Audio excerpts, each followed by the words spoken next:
start? Okay.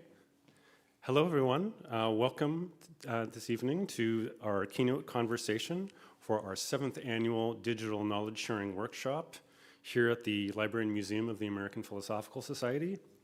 My name is Brian Carpenter. I'm the curator of Indigenous Materials here at the Library and Museum, and I run our Center for Native American and Indigenous Research. This program tonight is an activity of the Society's Center. Our CNAR is our acronym, and as part of our Native American Scholars Initiative, which is funded by the Mellon Foundation. I'm really glad that you've all joined us today, both here and in person, and for those joining us online.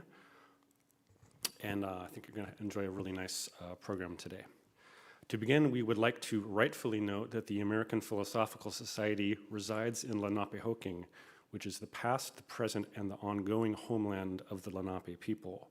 We also wish to acknowledge their continued presence despite centuries of land theft, removal, and persecution of their language and cultural traditions.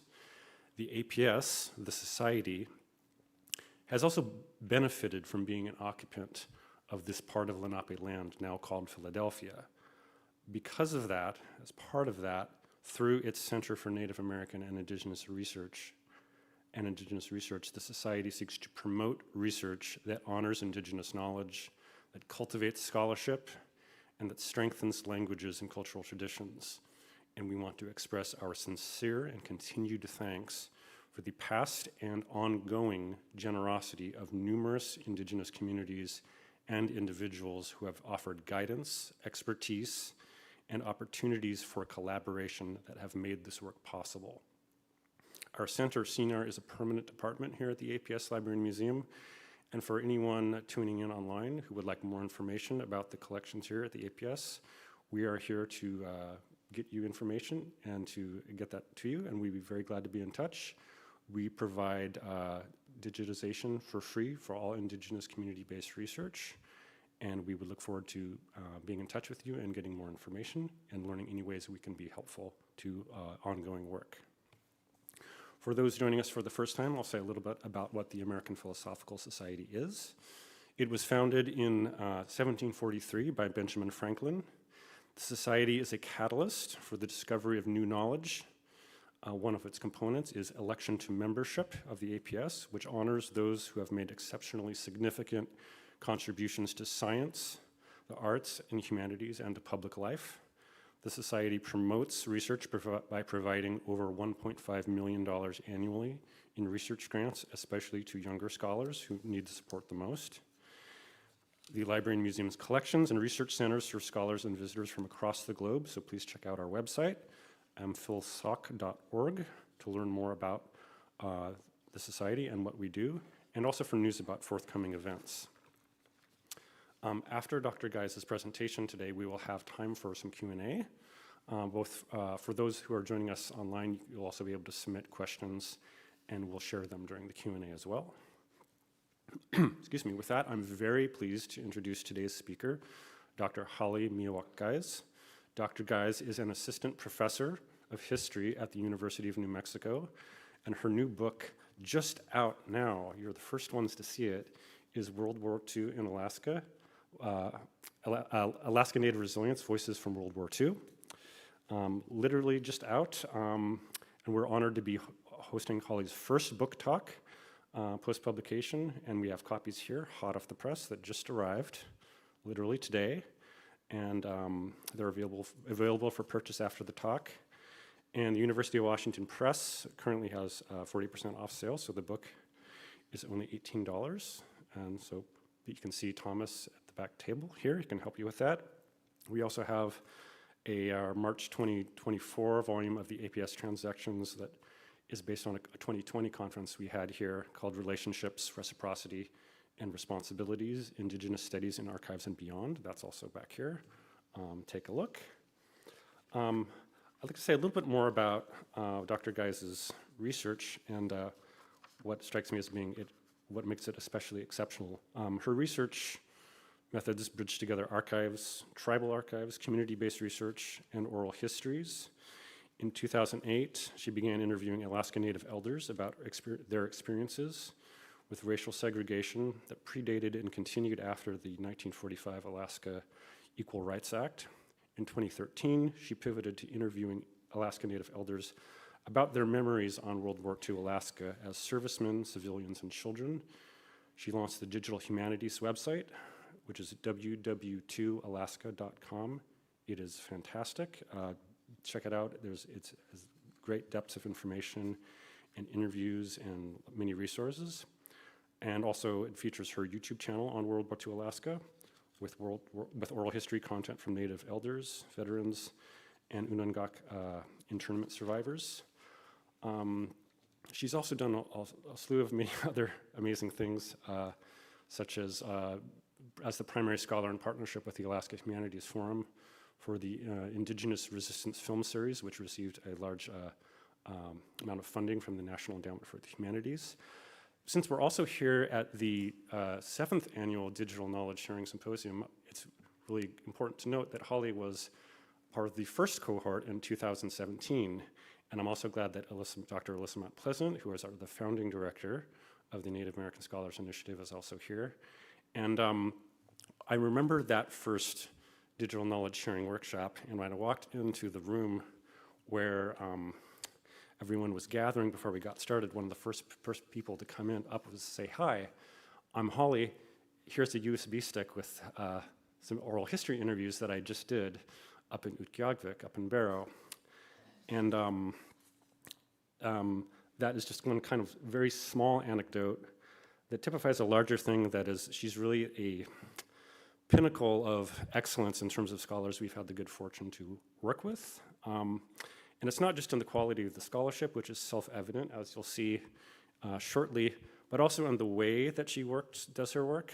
And one small example of that is in the way that she developed, maintained, and worked with the many elders and interviewees whom she worked with. And one of the many things she did was she created these photo books that were about the days she spent with elders and in community and her time being there, that are really a testament to not just the importance of the interview and the work being done, but the sort of broader relationship before, during, and after, which continues onwards. And that will come through, I'm sure, in Holly's book and her broader work. But that's quite enough from me. Please join me in welcoming Dr. Guise.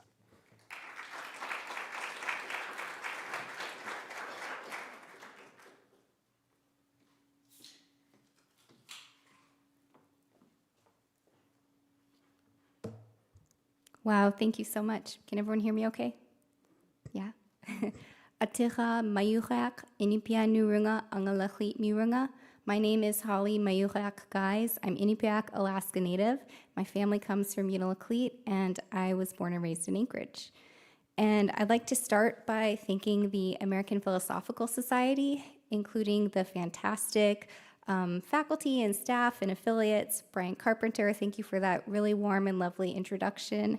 Paul Sutherland, Adriana Link, Ruth Rovier, Brenna Holland, Patrick Sparrow, Jeremy Schoenrock, and Thomas in the back, thank you. And thank you, audience, for coming out today. I know it was a rainy day, so I'm glad that we all made it here tonight. Seems like everybody's doing really well, which is good. And thank you to everyone in Zoom land for joining in tonight. I'm really, really very grateful. And as a side note, I almost didn't make it here today. And the reason is because the flights are really wonky.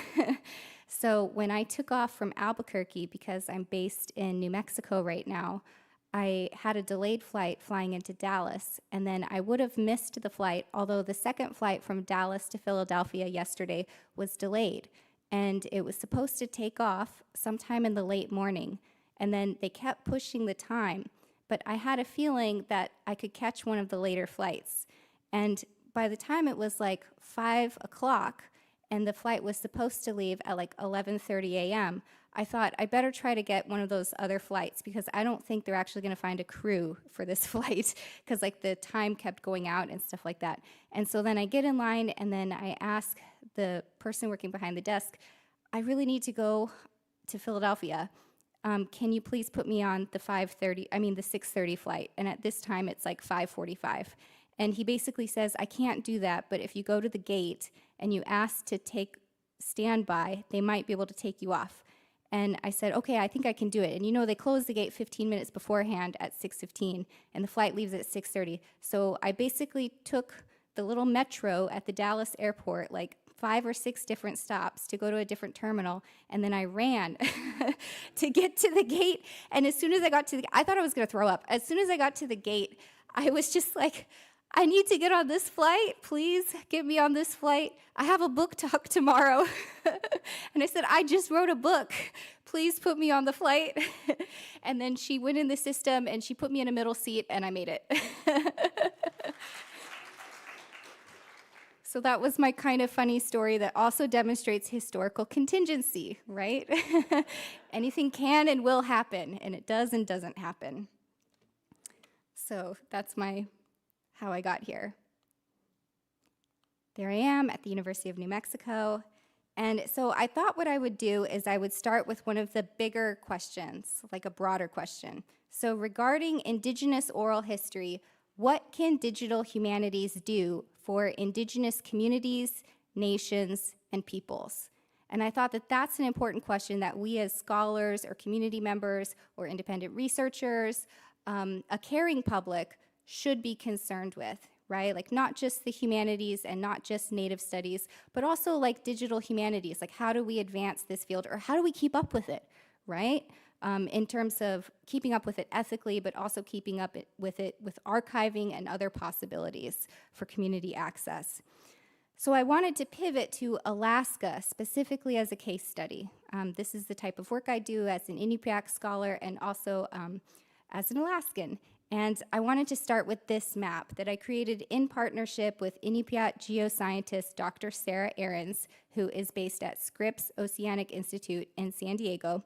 And she and I came up with this map together, and we basically documented using the current language of each tribe, right? So that's not, excuse me, what I mean is I'm getting confused here. It's not the language of the tribe, it's the nation, how the people themselves identify. So as an example, Inupiat Tun would be Inupiat language, right? I'm not saying the Inupiat Tun place, I'm saying the Inupiat, the people themselves, right? And so we really wanted a map that showed the people themselves with how they define themselves using the most current language. And there's also been a shift I've heard from Alaska Native Studies folks to use Dene instead of Athabascan. Similarly with Linkit instead of Tlingit in Southeast, right? And I also want to say I talked to some graduate students at UCLA when I was visiting Dr. Genevieve Carpio's class, and they said, well, what about the language changes, or what if spellings change? And that'll happen too. And so as scholars, we just have to try to do our due diligence to basically keep up with these new spellings and also the ways that tribal people identify themselves and how they spell in their own languages. So that's kind of a fun map. And Alaska is actually a massive state, right? It was a territory during World War II. It wasn't even a state. And there's over 228 federally recognized tribes in Alaska. So the interesting thing about talking about Alaska Native history is really Alaska Native people are incredibly diverse linguistically, culturally, and even in their geographies, right? It's just kind of a massive territory. It's like comparing Native peoples like Seminole in Florida to like the Great Basin, right? They're very different geographies as well. So with that, I wanted to pivot to show some photographs of Alaska. Show of hands, who has been to Alaska? Okay, yeah, a few people. That's exciting. I wanted to show a picture of the place of Alaska because I think that's also really important in terms of talking about geography. This is Unalakleet, Unalakleet. That's the traditional pronunciation of the place. This is my family's ancestral Inupiat village. Right now, I want to say it's population 900. When my mother was born and raised there, when Alaska was a territory in the early 1950s, there was about 300 people in this Inupiat village. Uh-oh, we lost it. We're going to need the pin on the AV podium. I think I got locked out.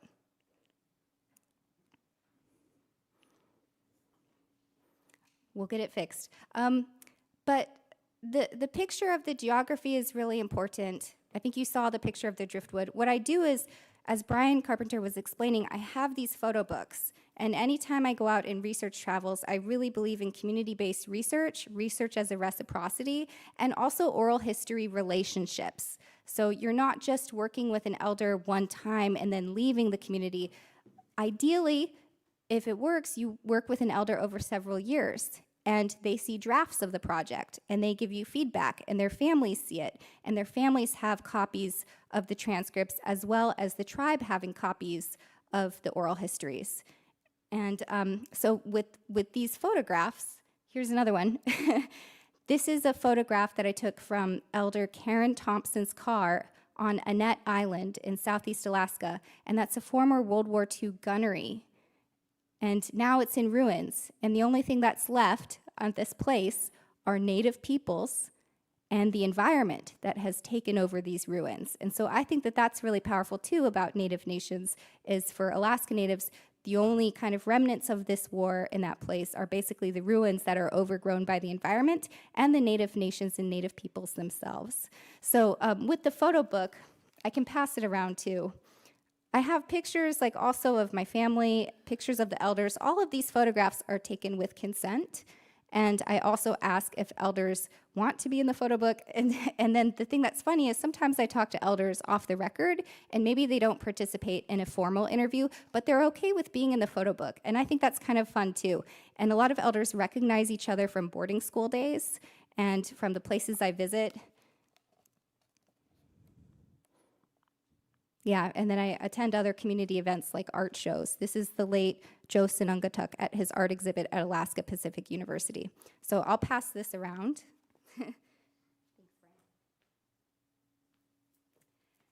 But Alaska really is kind of an adventurous place, and I have a lot of Alaskan adventures while I'm there.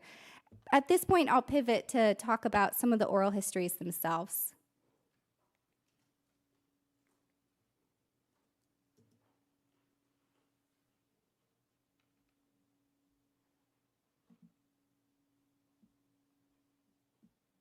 Oh, maybe it's not.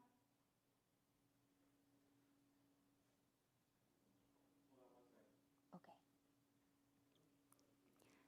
So before I play this clip, this is a clip with Larry Cherkassin, and he's an Unanga elder. And the colonial term is Aleut. That's the Russian colonial term for Unanga, who are from the Aleutian Islands, and also the Pribilof Islands, which are the fur sealing islands in just north of the Aleutian Islands. And the backstory with how I met Larry is my niece Sitlali was doing a dance class in Anchorage, and there was another mom, and her son was in the dance class, and my mom started talking to the other mom, and then my mom asked if she was Alaska Native, and the woman said yes, and then we started chatting it up, and then she said, you know, my mother survived the Unanga internment camps when she was a baby, and her aunt took care of her, and she survived off of canned milk. And I happened to have a flyer of my oral history project. I ran out to the car and I brought it to her and I said, I'm a graduate student and I've been talking to Alaska Native elders about their memories of the war.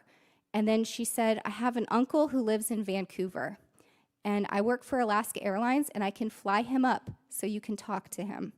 And so Jenna Purdue very graciously flew her uncle, Larry Cherkassin, up from Vancouver to Anchorage so I could interview him at the Aleutian Pribilof Islands Association Heritage Library. So with my work, I've also formed partnerships with tribal archives and tribal libraries, and I try to conduct the oral histories, if not in the elder's home where they're most comfortable, then somewhere like a tribal library or tribal museum. So this is the clip. I'll tell you that he's talking about his memories of evacuation. So basically, in 1942, Japan invaded the Aleutian Islands of Attu and Kiska, and basically took around 40 Attuan Native people as prisoners of war to Hokkaido in Japan. And the US military, the Navy, responded by evacuating over 880 Unanga from the Aleutian Islands to internment camps or relocation camps in Southeast Alaska. So this is Larry's memory talking about that day. First memory I have is being dragged out of my house early in the morning. It was raining in Nikoski. and we ran to a dry lake bed behind the village, about a quarter of a mile, and we hid there. We had some GIs in Nikolsky at the time that were building an observation post up on a place called High Hill. And we laid there for probably a couple, 3 hours. It was raining, it was wet. And I heard the words Japanese and bomb. And at the time, they didn't make much of an impression on me because I was pretty young. I was 7 years old. And then the soldier came back. He came running back and says, "We can go to our houses and take things we want to take with us, but go where? Where could we go?" And so my dad took us to a ranch that was on the island, and we stayed in the chicken coop that day. Wow. With the smells and the animals. And my impression of that period was the dirty windows and the raindrops hitting the windows and the smell of the chickens. And we stayed there until dark and then came back home. And then there was a hill behind our village, probably a half a mile away, and we dug caves in that hill to hide in. We actually dug the dirt out of the hillside, just big enough to hold 2 or 3 people. And I had a brother then, and my dad and myself, and my mother had died about 3 weeks before that. In giving birth to my sister, I believe, she hemorrhaged, and my sister was an infant. Wow. She was an infant child. And we stayed in those caves. With your infant sister. Yes, I don't know how she did it. I don't know where she got the milk to feed her. I don't know where my aunt got the milk, unless it was condensed milk. But she survived that. Wow. And your sister's name and your dad's name and brother's name? Okay, my dad's name is Alex Shrikassin. And my sister's name is Lucy. And my brother has a good old Aleut Russian name. His name's Finnegan. Finnegan. Afenougin. Okay. He was named after my dad's favorite cousin. So, very brilliant man.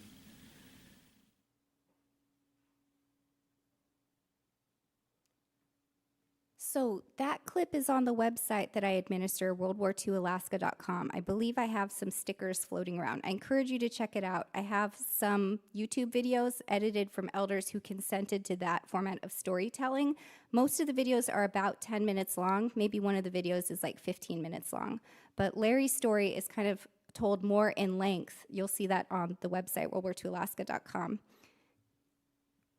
And with this clip, there's so many varied stories that Alaska Native people have from World War II. We're talking about this massive geography. We're talking about Native people who were relocated. There are other Native people who were not relocated. And then depending on your gender, like if you were a Native woman, you could even experience forms of sexual violence during the war, right? So there's really just a number of things happening during World War II.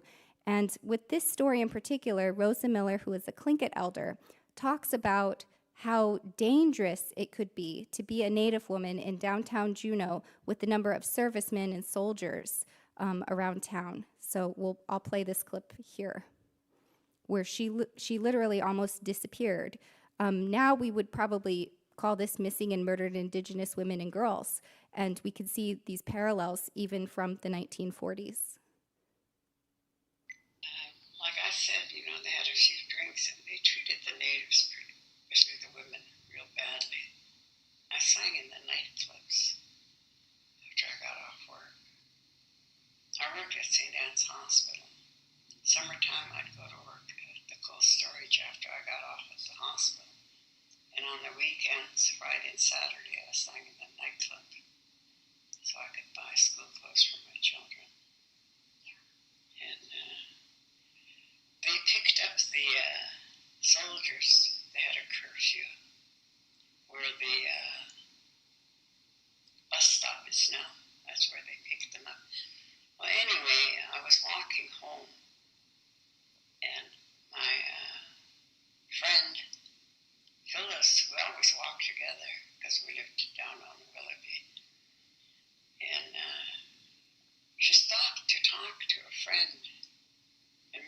Denzel and her friend, I forgot his first name, Lighty is all I remembered. They were across the street. And I was walking, and they grabbed me and tried to pull me. There was a little wooded area there, and they were pulling me. And I was screaming, so Mr. Lighty ran across the street, and just then the MPs came. So they threw them in the bus. Those soldiers tried to pull you? Into that wooded area. How many? I couldn't remember. I was just screaming. I was so scared.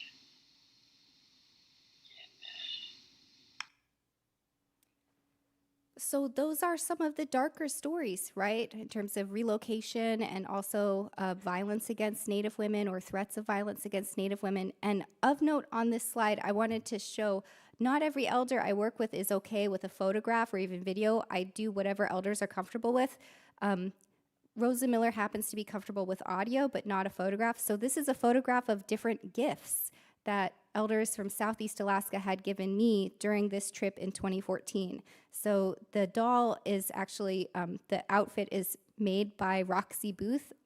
She is Tsimshian, and I worked with her father, Arnold Booth, who is a World War II veteran who was stationed in Australia, Papua New Guinea, and the Philippines during the Pacific War. The magnet is from Marilyn Doyle, who is the director. She was the director of the Central Council of the Tlingit Haida Indian Tribes of Alaska Elder Program. The kippered salmon, the jarred salmon, is from Dorothy Owen. She's Filipina and Tlingit. And then the copper earrings are made by Darnold Gregory, and he gave me those, and he's also Tlingit and works with the Sea Alaska Heritage Institute. The tea was picked by Rosa Miller's son. It was fresh Labrador tea that she gave to me. She said it was raining when he picked it, so it was clean. And the books are signed copies by Carol Brady, and that's the next clip I'm going to share. Carol Brady is a Tlingit author, elder, and writer, and she has since passed away. But what I appreciate about Carol so much, along with all of these elders, there's something really interesting about talking to elders about an experience 70 years prior, because it basically means you have all of those years of experience and reflection and wisdom to talk about the time period. And what I really appreciated about Carol Brady is she was talking about how even though there was segregation directed at Native people during this time, you know, there would be signs that would say no natives and no dogs allowed. That's what some of the elders talked about in territorial Alaskan cities. This is before the passage of the 1945 Alaska Equal Rights Act. We might have heard of Elizabeth Paradovich. Show of hands, have we heard of Elizabeth Paradovich? A couple hands.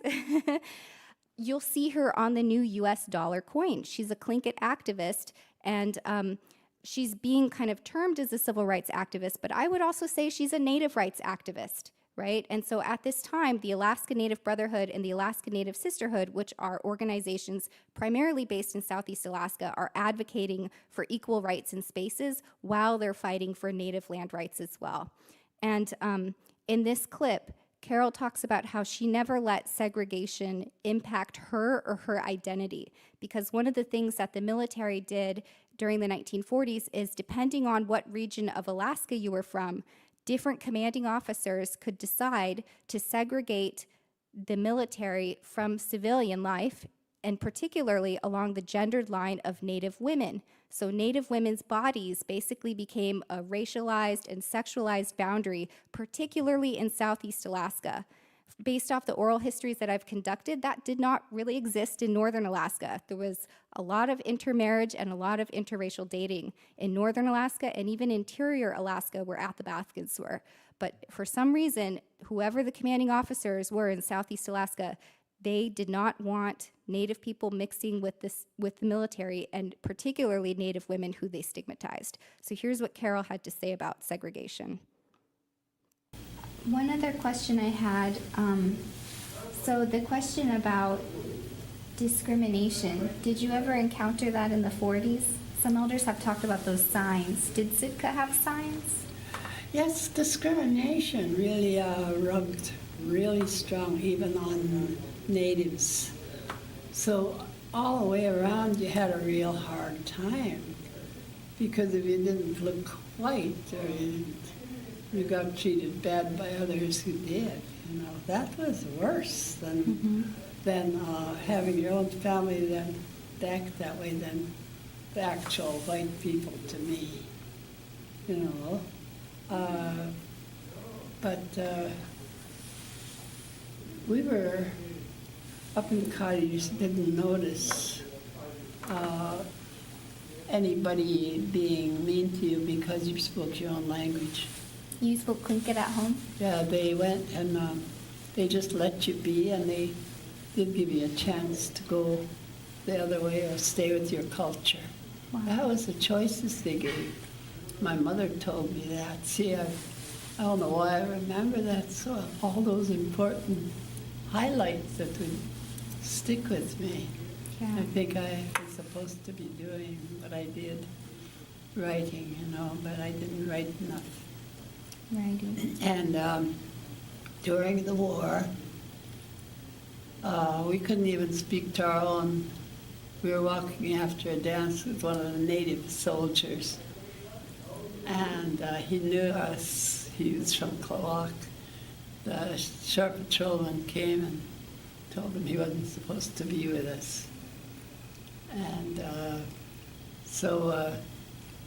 and the servicemen couldn't be seen with us.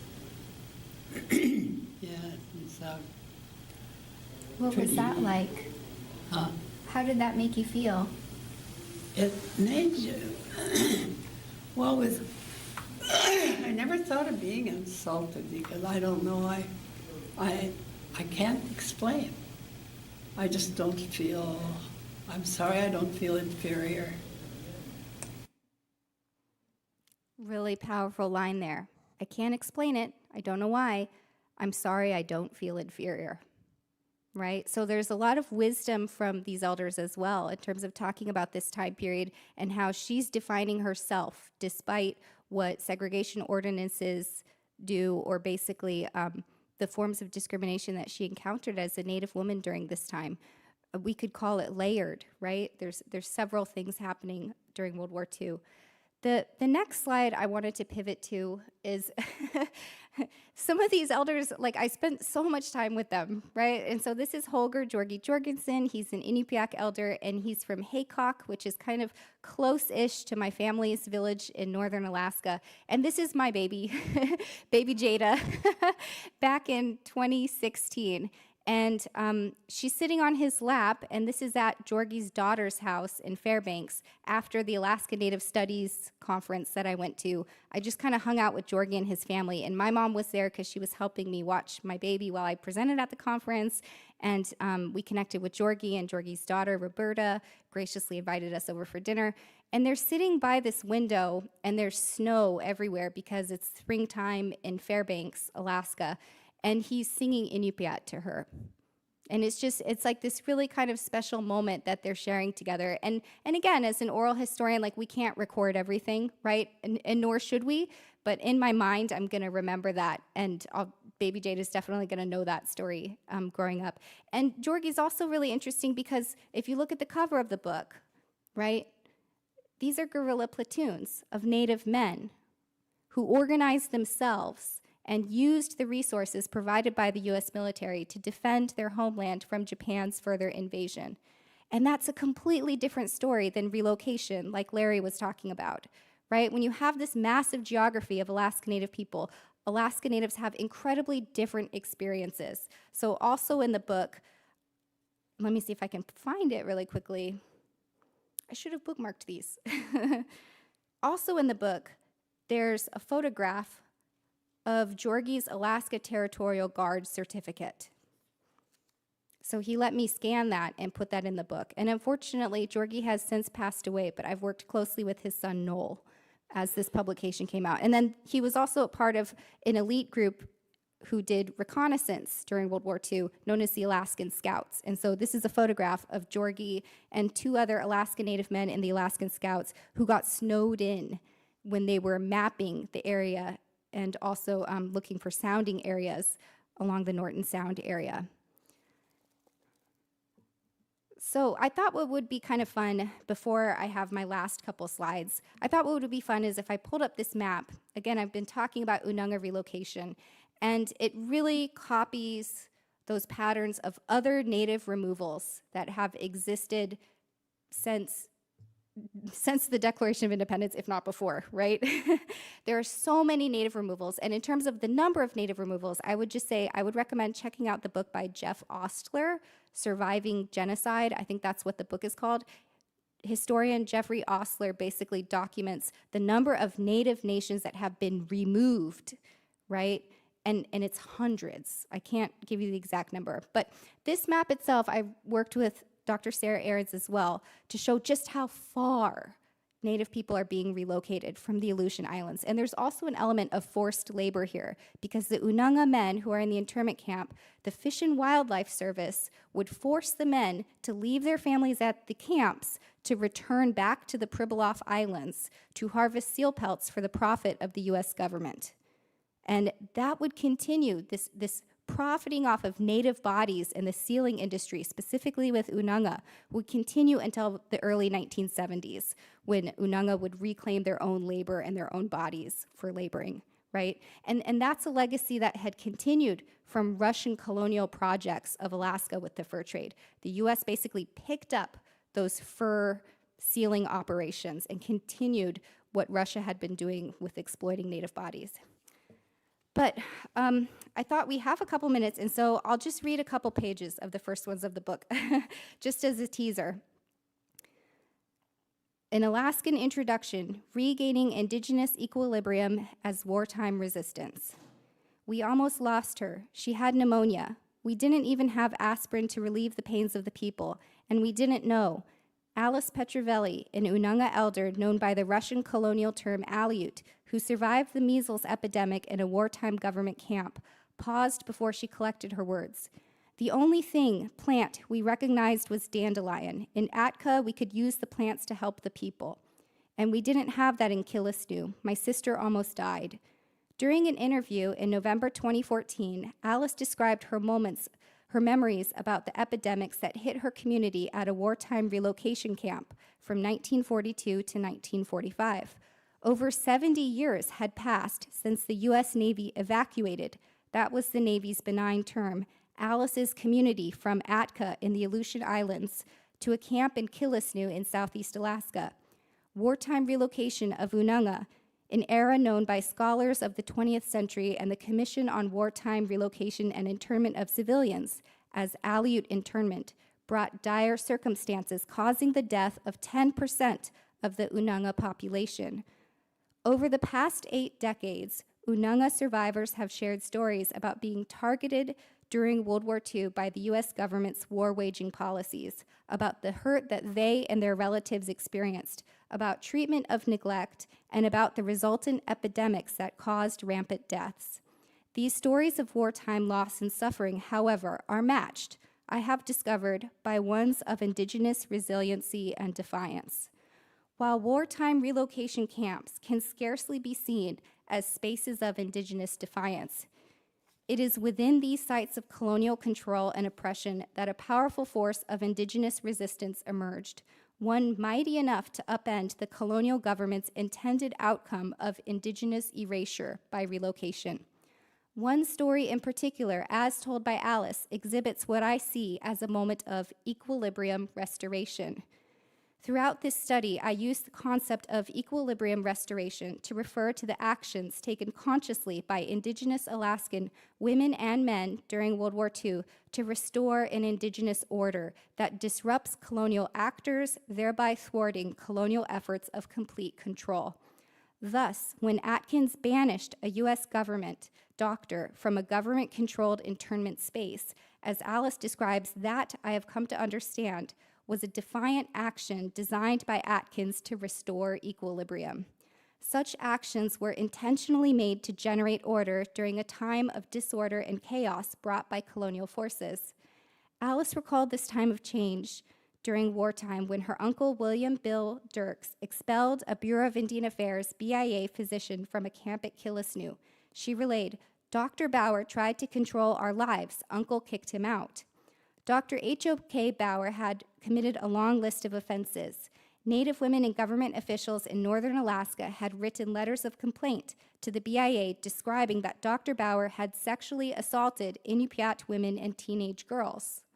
During the BIA's investigation, Bauer transferred from northern to southeast Alaska, where he administered medical services to Ununga at relocation camps. According to Alice, while serving as a government physician, Bauer sexually assaulted and impregnated an Atkin woman and then defied her bodily integrity by forcing an abortion on her.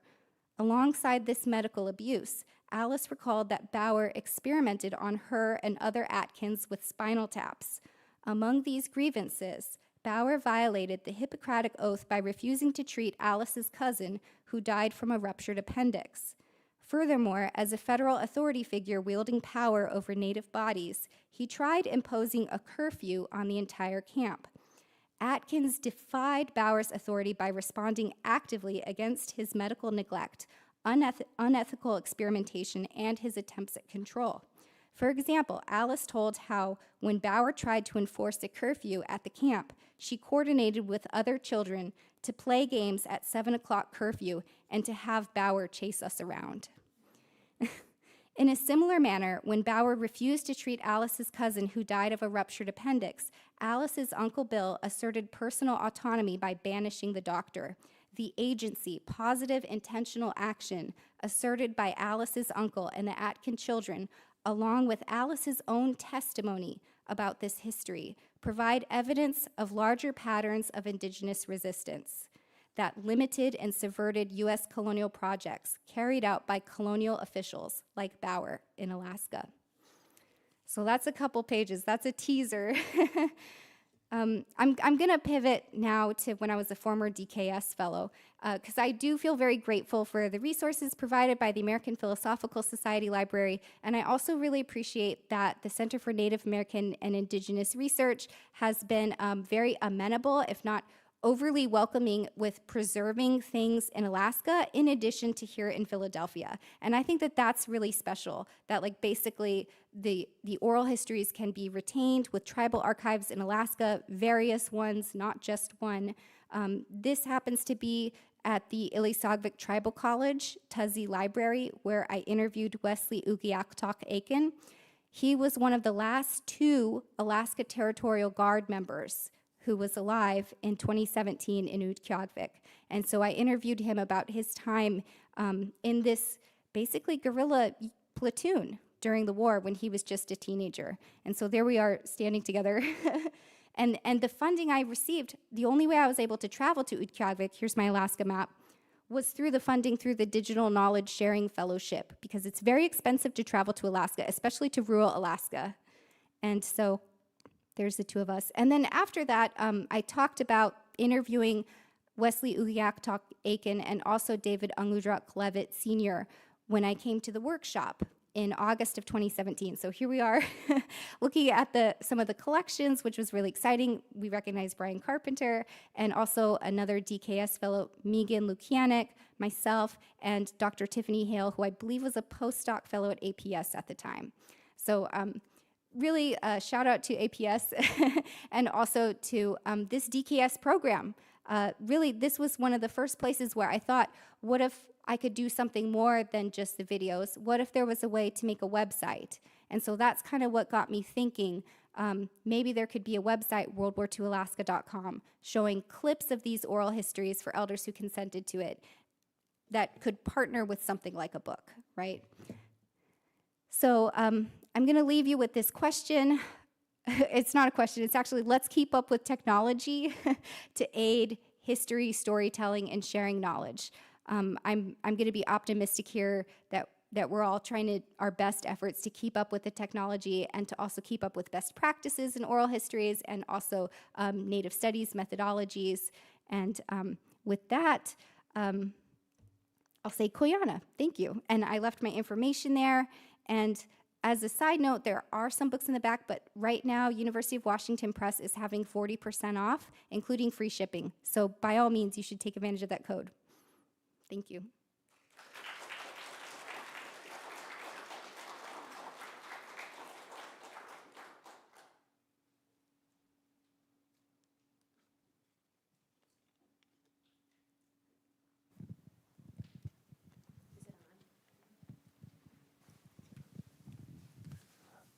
Thank you very much, Holly. This is a really wonderful talk. We have a good amount of time for questions. If there's anyone in the audience here who has a question, I can bring the microphone over. If not, I can, oh, yeah, George? It's just at the sticker right there. I'm curious, who beaded that? So that's a good question. So I beaded it.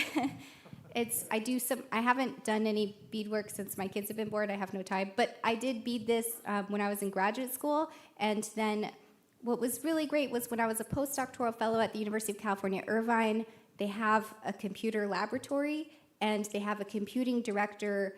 Why is my name spacing right now? Dave? I'm spacing this. I will circle back to this.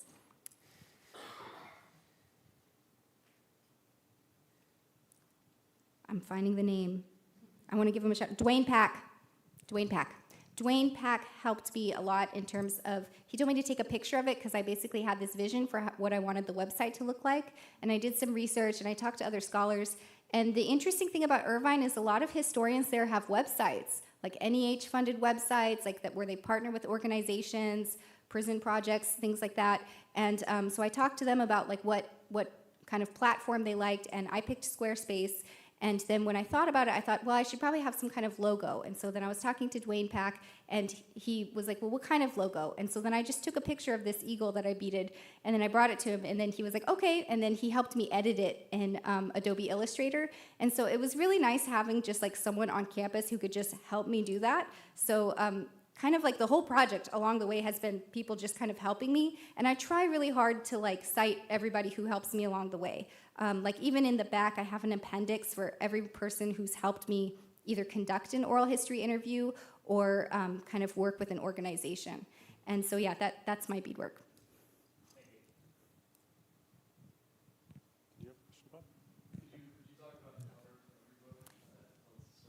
Yeah.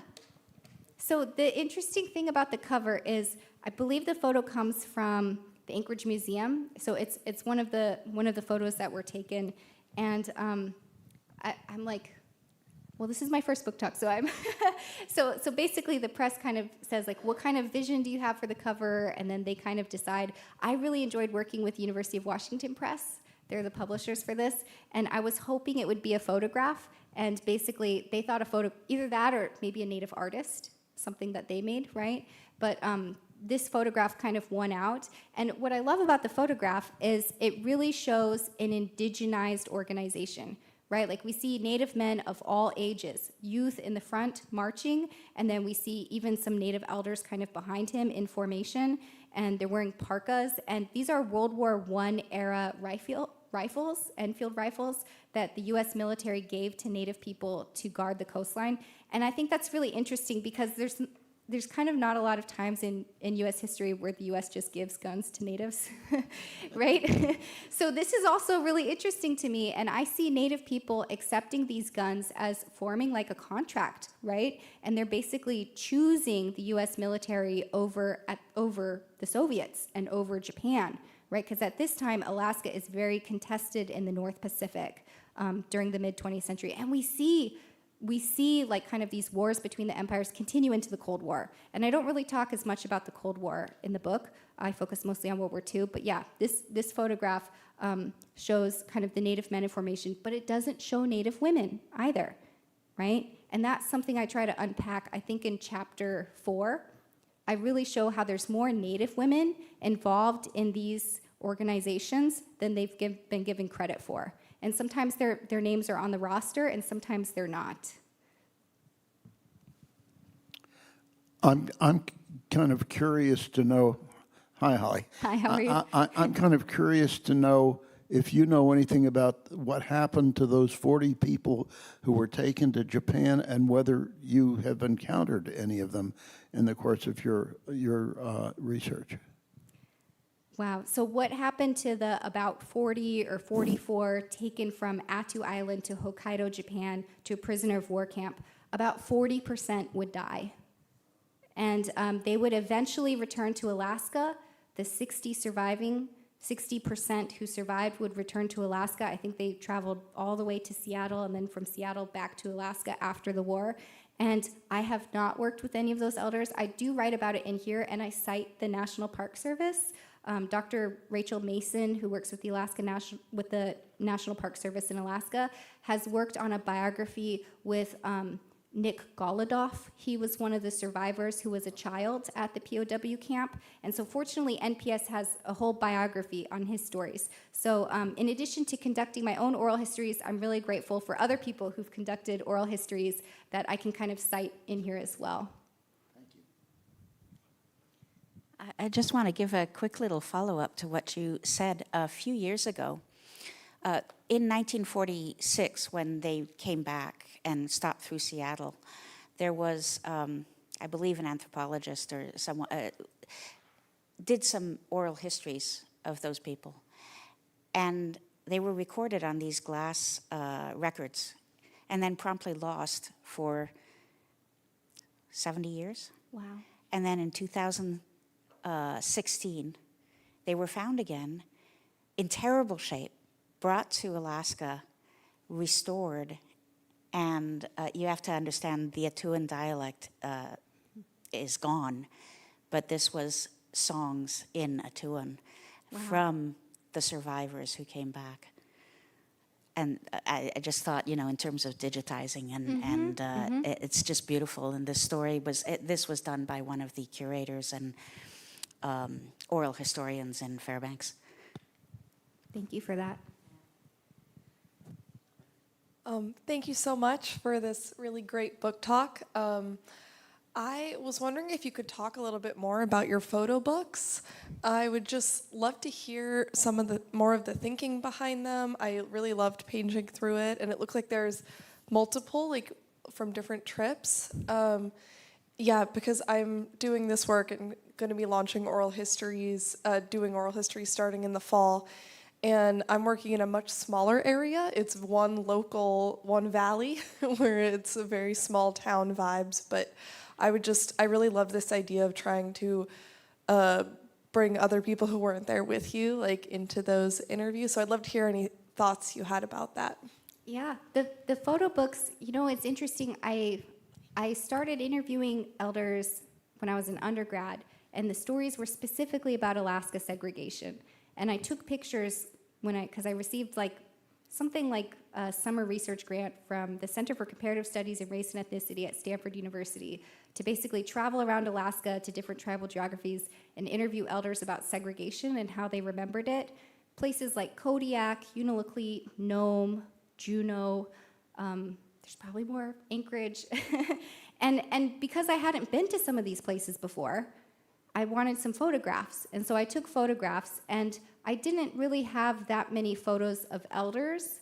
I just had photographs of the places. And then once I was in grad school, and Shutterfly or whoever, sometimes Walgreens, came out with the photo books, the first summer that I had conducted research as a grad student, I wanted to kind of remember that summer. And so I put the photos together, and I put the photos with the elders who consented for it, with their consent forms, with their oral history photos. And then basically I started making the photo books kind of anytime I did a summer of field work or any kind of big trip. And I try to do that for every year. That's why one of the photo books that's drifting around is Chicago, Vancouver, Alaska. They're really far away places, but I wanted to kind of show the different places I had connected with Native people or Native elders or veterans during that year. And I really recommend the photo book, also because if you show up somewhere, you bring the photo book, and people can look at the type of work that you're doing, and they know that you're not an extractive researcher, that you're somebody who is community-focused, and you're interested in giving back to the community and making sure that the resources stay there. So I've recommended the photo book before to my own grad students. I don't know if they took the advice or are doing it, but I think it's worth the effort. Yeah.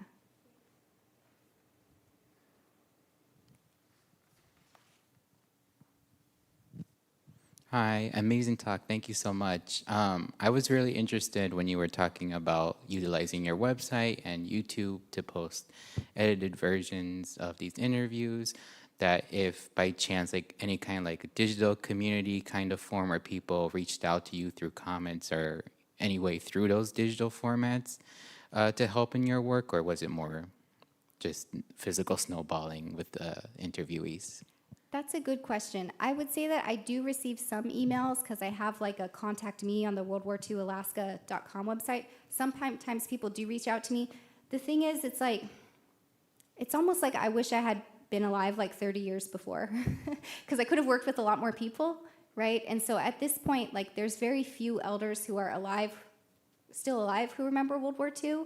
And so I think that if this website had existed 10 or 20 years ago, it probably could have reached out to more people too. But I still do get information. Sometimes it's from people whose family self-published like a biography about a family member of theirs who was like stationed in Alaska or like who remembers Alaska. And I'm always just really grateful for that too. I'm like, thank you for sharing that. Like, I'm glad you engaged with the website, and like, it sounds like you have really interesting family history with being stationed in Alaska.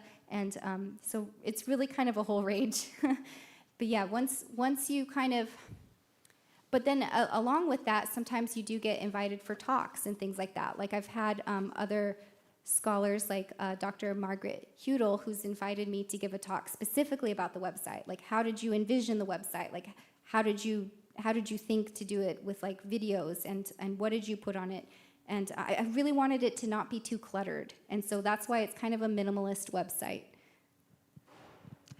I'll add there too that Holly and the interviewees who have consented to it, there are also a number of the videos and interviews are archived here at the APS. And Holly's also donated many of the photo books too, so for people as supplementary to what she's created and to what's in the communities where she's worked as well. I think there was one more question here, yes. You mentioned there were over 200 tribes in Alaska. Are the languages so distinct that they're unintelligible to one another? I'm like, where did our linguist go? She had to catch a train. Oh no! So we have an Alaska Native linguist here. She just left. But yeah, so what's interesting is really, I'm gonna zoom out here and just say that like even this title of Alaska Native, it was not really kind of like as cohesive in terms of an identity among Native people of this area until I want to say the early 20th century, like with organizing by the Alaska Native Brotherhood and the Alaska Native Sisterhood, which started in the 19-teens down in Southeast Alaska. But it's not until the 1960s when we see kind of Alaska Natives everywhere really mobilizing together and forming solidarities with the formation of the Alaska Federation of Natives. And they basically organized once the state decided to drill for oil in Alaska. And so basically, Alaska has a different history than other kind of tribal geographies because Alaska Natives didn't have treaties, right? Like basically in the 1880s, Congress decided they weren't going to sign treaties with Indian tribes anymore. So Alaska and Hawaii are not part of that same kind of legacy of Indian wars.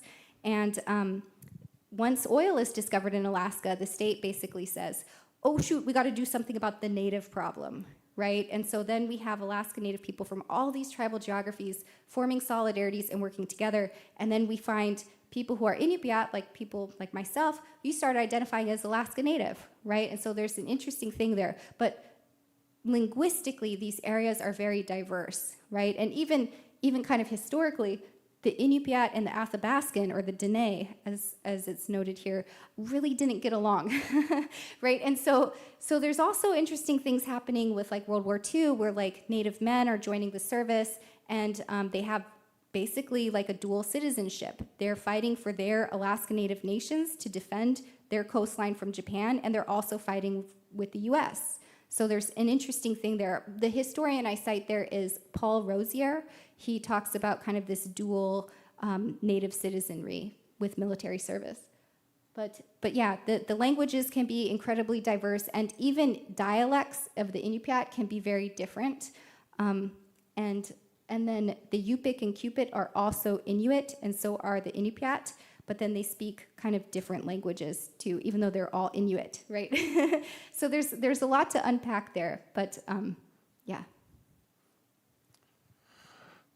Well, unfortunately, we're at time, but it was a really wonderful talk, and thank you very much for all the questions. And I invite you to all get a book when you can, and please join me again in thanking Dr. Guise.